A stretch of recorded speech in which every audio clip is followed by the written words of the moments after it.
आदरणीय श्रोतागण, देखिए आज आयुर्वेद के बहुत ही महत्वपूर्ण विषय पर प्रकाश डालने जा रहे हैं।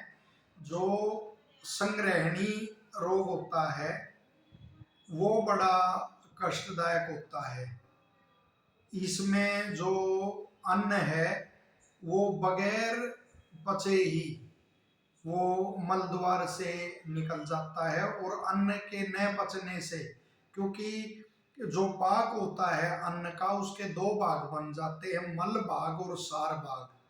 फिर सार भाग से ही वो रस, रस से रक्त आदि धातुएं बनती हैं।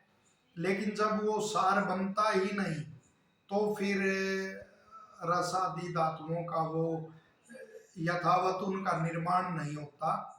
और इसमें महत्वपूर्ण बात यह है कि ओज क्षय हो जाता है, और ओज ही बल का वो है, कारण है। तो शरीर में बल ही नहीं रहता और बड़ा कष्टदायक यह रोग होता है।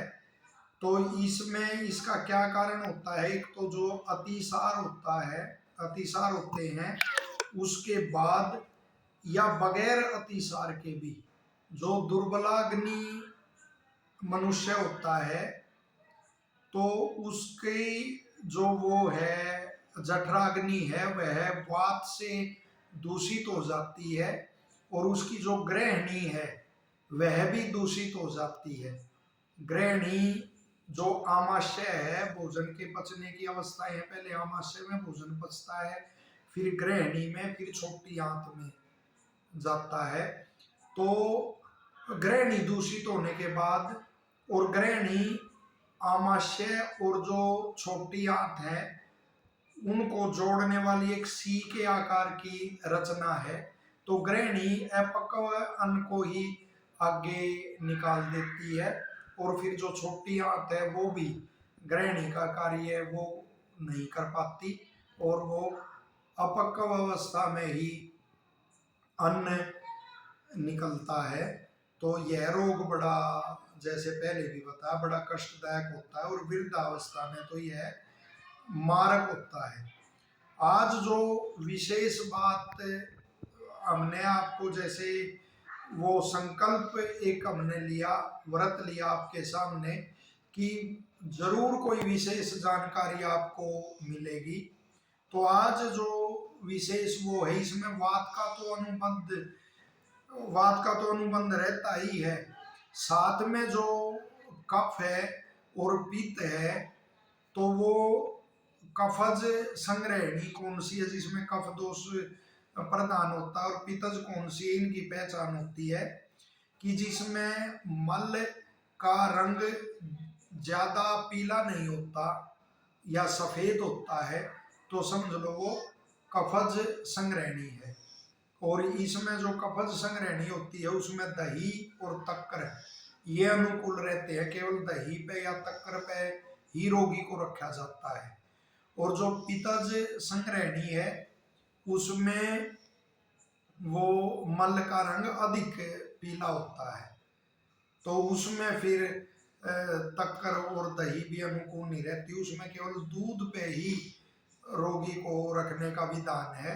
और वातज की पहचान है कि उसमें फेन युक्त मल आता है, और वातज में आम्र का, जो आम का है वो मीठा आम है, उसका सेवन करा जाता है।